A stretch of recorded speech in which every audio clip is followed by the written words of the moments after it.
Hello young people, and welcome back to our videos. In our last video we talked a bit about Palm Sunday, the opening scene and introduction to Jesus' history-changing week leading up to Easter. The reason Jesus and his disciples had come to the city was to celebrate the Passover festival, just like Jesus would have done every year since that incident when he was 12 and he went missing. Passover was the celebration of the Israelites' freedom from slavery in Egypt, and every year the Jewish people would travel to the city of Jerusalem to celebrate with a special meal. The night before Jesus' crucifixion, he and his disciples met together in an upstairs room to celebrate the Passover meal together. During this time, Jesus washed his disciples' feet as a humble act of service and a demonstration of the kind of service he wanted them to perform for others. After Jesus and his disciples had finished their Passover meal and Jesus had washed the disciples' feet, Jesus went out to a garden to pray. He went to the Garden of Gethsemane, which was just outside the city walls of Jerusalem. He wanted to spend some time with his Father God. When Jesus went out to the garden to pray, he was really struggling that night. He knew what was about to happen. He knew that his arrest was not far off. He told his disciples to sit and watch and pray, and he went off to find some solitude to pray by himself. He pleaded with his Father God if there was any other way that the rescue plan could still go ahead. But ultimately he knew that God's plan was the best way forward. But the reason Jesus struggled so much is that he knew that as part of taking the sin of the world, God would have to turn his back on him. He would be cut off from his Father. And he knew how painful that was going to be.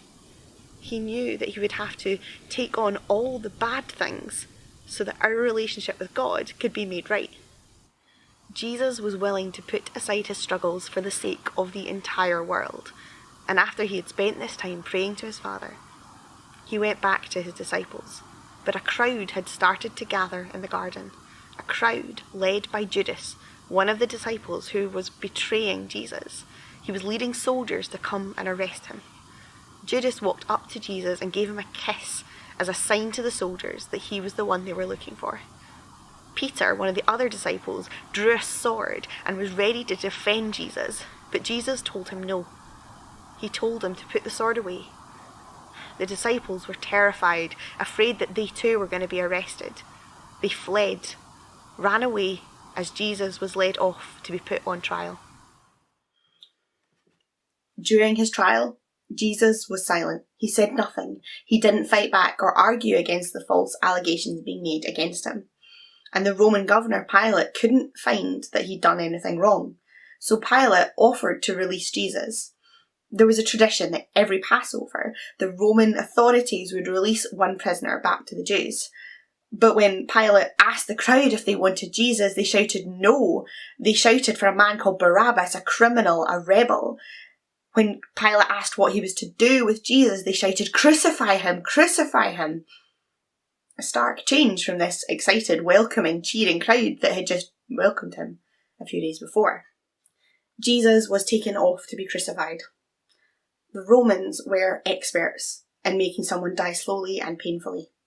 The prisoner would have to endure torture and ridicule at the hands of the soldiers before being hung up on a cross to die in the slowest and most painful way imaginable. Jesus had to go through this too. He was stripped of his clothing. He was beaten with a lead-tipped whip. Once his back was unrecognisable, they forced a purple robe on him and a crown of jagged, long thorns onto his head, and they mocked him, pretending to worship him as a king. The robe would have been ripped from his back. He was then given a rough, heavy crossbeam to carry up the hill. Jesus was so tired and so done in by this point that they had to pull someone, a man called Simon, from the crowd to help him carry the cross. When they got to the top of the hill, a hill called Golgotha, they nailed him to this crossbeam and hung him up on a cross to die. As I said, crucifixion was a long and painful kind of death. It sometimes took days for someone to actually die. But Jesus, being the Son of God and having all the power of God, had the right to choose when he gave up his life. A short time later, Jesus cried out with a loud voice, and he gave up his spirit. The Roman officers present were shocked and surprised at how quickly Jesus had died, and to make sure that he was actually dead, they stabbed him in the side with a spear. A man called Joseph, a follower of Jesus, asked for permission to take down the body. It was late on the Friday, and according to the Jewish law, they were not allowed to do any work on the Saturday. So they quickly wrapped Jesus' body and laid it into a borrowed tomb before sunset. All seemed bleak and dark. The man the disciples had devoted their lives to was gone. They were terrified for their own lives. One of their friends and brothers had betrayed them. The rug had well and truly been pulled out from under them. You might wonder why this day is called Good Friday. The day that Jesus was hung up on a cross to die doesn't seem very good. The Bible talks about, even from way back in the very beginning, how humanity have turned their backs on God and told him that we don't want to live our lives in the way that he designed them. When we choose to live in opposition with God and live our own way, the Bible is very clear that's called sin. The Bible is also very clear about the consequences of sin. The consequence is death. That sounds blunt and it sounds awful, but the reason that Good Friday is called Good Friday is that Jesus chose to die that death instead of us. He took our place. Jesus took the sin of the world to that cross and died so that we don't have to. We can choose life with God. We can choose to put our relationship with God back to the way it was designed to be.